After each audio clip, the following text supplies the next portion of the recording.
विषय मराठी, क्षेत्र मौखिक भाषा विकास, कौशल्य क्षमता, तोंडी अभिव्यक्ती, संबोध, मुलाखत.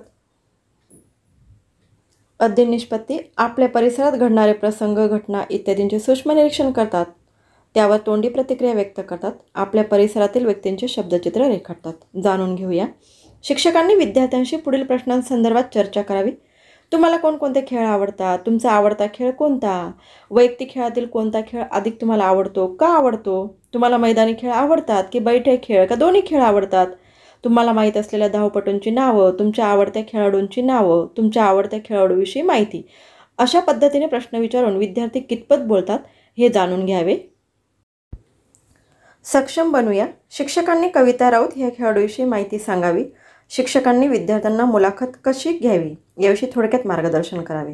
मुलाखतीचे 3 घटक असतात. मुलाखतदाता, असामान्य कर्तृत्वाचा ठसा उमटवणारी, प्रश्नांना उत्तर देणारी म्हणजे मुलाखत देणारी व्यक्ती. मुलाखतकार, प्रश्न विचारणारे म्हणजे मुलाखत घेणारी व्यक्ती. आणि मुलाखतीचे वाचक, प्रेक्षक व श्रोते. मुलाखतकारास मुलाखतीचा विषय, मुलाखतकाराची संपूर्ण माहिती असावी. पूर्वतयारीत विषयाला समर्पक अशी प्रश्नावली तयार असावी. मुलाखतकाराने वेळेचे योग्य नियोजन करावे. एका विद्यार्थ्याला कविता राऊत ह्या खेळाडूची अभिरूप मुलाखत देण्यास सांगावे. आपल्या आवडत्या खेळाडूची मुलाखत घेणे यासाठी विद्यार्थ्यांच्या जोड्या कराव्यात. तयारीसाठी 10 मिनिटे वेळ द्यावे. नंतर मुलाखतीचे सादरीकरण घ्यावे. चला सराव करूया. विद्यार्थ्यांना आपल्या मित्रमैत्रिणींची मुलाखत घेण्यास सांगावे. कल्पक होऊया. शिक्षकांनी विद्यार्थ्यांना परिसरात असलेल्या विविध व्यावसायिक प्रसिद्ध व्यक्ती यांची मुलाखत घेण्यासाठी प्रश्नावली करण्यास सांगावे. पूरक साहित्य स्रोत, विद्यार्थ्यांनी घेतलेल्या मुलाखतीचा लेखी संग्रह, चांगल्या मुलाखतीची ध्वनिमुद्रिका इत्यादी. विषय हिंदी, क्षेत्र भाषा विकास, कौशल्य श्रवण और पठन. अध्ययन निष्पत्ति, सुनी अथवा पढ़ी रचनाओं पर आधारित कहानी, कविता आदि विषय वस्तु, घटनाओं, चित्रों और पात्रों शीर्षक के बारे में बातचीत करते हैं, प्रश्न पूछते हैं, अपनी बात के लिए तर्क देते हैं, निष्कर्ष निकालते हैं. कहानी का वाचन प्रभावपूर्ण तथा सुस्पष्ट उच्चारण के साथ करवाए. राजा मंगलसेन के मंत्री जगतराम बूढ़े हो चुके थे. उन्होंने राजा के स्वयं को सेवामुक्त करने की विनती की. राजा मंगलसेन ने कहा, आप पहले अपने सेवाभावी, परोपकारी और इनामदारी मंत्री का चुनाव कर लीजिए, तभी आपको सेवामुक्त किया जा सकता है. जगतराम ने आदेश दिया, राज्य में ढिंडोरा पिटवा दिया कि राज्य के नए मंत्री का चयन अगले गुरुवार को किया जाएगा. इस पद के इच्छुक 11 बजे राज दरबार में पहुंचे. हरकारे गांव गांव ढिंडोरा पिटने लगे. चयन वाले दिन राज दरबार की और जाने वाले मार्ग पर सुबह से ही नव युवकों की भीड़ लग गई थी. सैकड़ों की संख्या में युवक दरबार की ओर जा रहे थे. इसी रास्ते पर एक तरफ एक वृद्ध हताश बैठा था. उसकी बैलगाड़ी का एक पहिया रास्ते के किनारे कीचड़ में फंस गया था. वृद्ध ने कई बार पहिया कीचड़ से निकालने की कोशिश की पर असफल रहा. मंत्री पद के अनेक उम्मीदवार ने राजदरबार जाते समय ये दृश्य देखा पर किसी ने वृद्ध की सहायता नहीं की. उम्मीदवार युवकों में एक कर्मवीर था. कर्मवीर निर्धन परिवार का प्रतिभाशाली नवयुवक था. वह तेजी से राजदरबार की ओर जा रहा था. उसी समय बैलगाड़ी वाला वृद्ध एक बार फिर पहिया कीचड़ से बाहर खींचने का प्रयास कर रहा था. यह दृश्य देखकर दरबार पहुंचने की चिंता न करते हुए कर्मवीर सीधे कीचड़ में उतरा. जोर लगाकर उसने बैलगाड़ी का पहिया कीचड़ से बाहर निकाला. वृद्ध ने उसे ढेरों आशीर्वाद दिए और इनाम में कुछ रुपए देने चाहे, पर कर्मवीर ने विनम्रता से मना कर दिया. देर हो जाने की आशंका में भागते दौड़ते कर्मवीर दरबार पहुंचा. वह हाँफ रहा था. उसके कपड़े कीचड़ से सने थे. सारे उम्मीदवार उसे देखकर हंसने लगे. तभी बैलगाड़ी वाला वृद्ध भी वहां पहुंचा. वह वृद्ध कोई और नहीं बल्कि स्वयं मंत्री जगतराम थे. उन्होंने सारी घटना राजा को सुनाई. फिर जगतराम ने राजा से कहा, महाराज, कर्मवीर में वो सारे गुण हैं जो राज्य के मंत्री के लिए आवश्यक है. सारी बातें जानकर राजा मंगलसेन बहुत प्रसन्न हुए. उन्होंने कहा, जो सामान्य आदमी की पीड़ा से दुखी होता है, उसे दूर करने का प्रयास करता है, वही राज्य के उच्च पद पर बैठने का अधिकारी होता है. जगतराम जी ने योग्य व्यक्ति का चुनाव किया है. आज से कर्मवीर राज्य के नए मंत्री होंगे. Subject English. Learning activity informal letters points. Inviting friend for a birthday, asking sorry और apologize to someone, congratulating a friend for his success, seeking permission from parents. Solve activity. Dear Anu, thanks for your letter, for telling me about the cartoon movies Toy Story. Next week we have a poem competition activity in our school. Can you suggest a good poem? Please write to me soon. Convey my regard to your parents and love to your sister. Your lovingly, Sheetal. Practice. Write a letter to your best friend inviting her to your birthday celebration. Dear Ash, my birthday is on 10 August. We have a small birthday party in the evening. I have invited some friends. I want you to come. Please bring your sisters with you. Yours, Kunal. विषय गणित. बेरीज शाब्दिक उदाहरणे. एका शेतकऱ्याने पहिल्या दिवशी 34,596 रुपयाचा व दुसऱ्या दिवशी 47,348 रुपयांचा शेतमाल बाजारात विकला. तर त्याने किती रुपयाचा शेतमाल बाजारात विकला? पहिल्या दिवशी 34,596 रुपये, दुसऱ्या दिवशी 47,348 रुपये. म्हणून 34,596 अधिक 47,348 बरोबर 81,944. म्हणजेच त्या शेतकऱ्याने 81,944 रुपयाचा शेतमाल विकला. दुसरं, सूर्यकाताईंनी 8,07,957 रुपयाचा ट्रॅक्टर व 32,609 रुपयाचे मळणी यंत्र खरेदी केले. तर त्यांनी एकूण किती रुपये खर्च केले? बघा, 8,07,957 रुपयाचे ट्रॅक्टर, 32,609चे मळणी यंत्र, म्हणून दोघांची बेरीज एकूण म्हणजे 8,07,957 अधिक 32,609 बरोबर 8,40,566 रुपये खर्च केले. 3. राज्य शासनाने शाळांना 34,62,940 रुपयाचे संगणक आणि 3,26,578 रुपयाचे दूरदर्शन संच दिले. तर शासनाने एकूण किती रुपयाचे साहित्य दिले?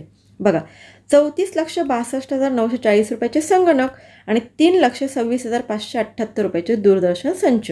एकूण म्हणून काय करायची बेरीज? 34,62,940 अधिक 3,26,578 बरोबर 37,89,518 रुपयाचे साहित्य दिले. विषय विज्ञान. समजून घेऊया. अन्न आणि सूक्ष्मजीव अन्न टिकवण्याच्या पद्धती. संदर्भ इयत्ता 5वी पाठ क्रमांक 13 अन्न टिकवण्याच्या पद्धती. अध्ययन निष्पत्ती. आपल्या दैनंदिन जीवनातील तंत्रज्ञानाचा वापर व मूलभूत गरजा भागवण्याची पाणी, अन्न इत्यादी प्रक्रिया स्पष्ट करतात. लक्षात घेऊया. मागील भागात आपण गहू, डाळी, तांदूळ, कडधान्य यासारखी धान्यांची साठवणूक कशी करतात हे पाहिले. हे करण्यामागचे प्रमुख कारण म्हणजे हे सर्व धान्य प्रकार हंगामी असतात, म्हणजे असे की ही सर्व पिके वर्षाकाठी ठराविक कालावधीत येतात.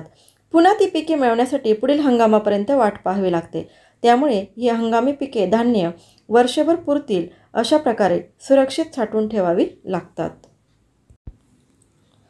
याचप्रमाणे भौगोलिक हवामानानुसार विविध अन्नपदार्थांची उपलब्धता विविध ठिकाणी होते. मग ह्या अन्नपदार्थ तेथून दूर असलेल्या भागात सुस्थितीत पोहोचवावे लागतात. उदाहरणार्थ दूध, भाजीपाला, दुग्धजन्य पदार्थ इत्यादी. वेगवेगळ्या ऋतूत वेगवेगळी फळे, भाजीपाला भरपूर प्रमाणात मिळतात. हे अन्नपदार्थ वाया जाऊ नयेत आणि वर्षभर त्यांचा आस्वाद घेता यावा यासाठी ते टिकवण्याच्या काही पद्धती आहेत. त्या खालीलप्रमाणे आहेत. 1. विविध पदार्थांपासून पापड, कुरडया, मुरंबे, लोणची, मसाले बनवून ठेवणे. 2. पदार्थ फ्रीजमध्ये किंवा बर्फात साठवून ठेवणे. 3. उन्हात वाळून कोरड्या व हवेशीर जागी ठेवणे. 4. दूध, आमटी, शिजलेल्या भाज्या इत्यादी उकळून ठेवणे. 5. शीलबंद पॅकेटमध्ये पदार्थ ठेवणे. अन्न आणि सूक्ष्मजीव. आपल्या सभोवताली हवेमध्ये, पाण्यामध्ये सगळीकडे सूक्ष्मजीव असतात. ह्या सूक्ष्मजीवांची वाढ पाणी, हवा असलेल्या परिस्थितीत जास्त होते आणि सर्वसाधारणपणे अन्न किंवा अन्नपदार्थात ह्या सर्व गोष्टी उपलब्ध असतात. त्यामुळे अन्न किंवा अन्नपदार्थात सूक्ष्मजीवांची वाढ झपाट्याने होत असते. परिणामी ते खराब होते व त्यातील पोषक मूल्ये कमी होतात. असे अन्न खाणे आपल्या शरीरास घातक असते. सराव करूया.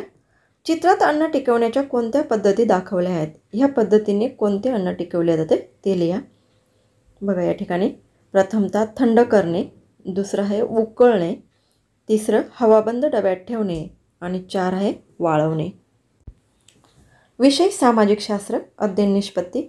भूतकाळातील व वर्तमान काळातील चालीरीती, प्रथा, तंत्रे यांच्यातील बदलांचा नाणी, चित्र, स्मारके, वस्तुसंग्रहालय इत्यादी तसेच ज्येष्ठांशी संवाद साधून मागोवा घेतात. पहिले काही आठवूया. 1. कालमापनाचे एकक माहिती आहेत. इतिहासाची साधने माहिती आहेत. ऐतिहासिक घटनांची पूर्व व इसवी सन यात विभागणी करता येते. 4. काळाची एक रेखिक विभागणी माहिती आहे. 5. कालगणनेच्या विविध पद्धती माहिती आहेत. पूर्वीचं भूतकाळ हे शोधायचं झालं तर आपल्याला अवकाशातील तप्त वायू व धुळीच्या ढगांपर्यंत जाता येते.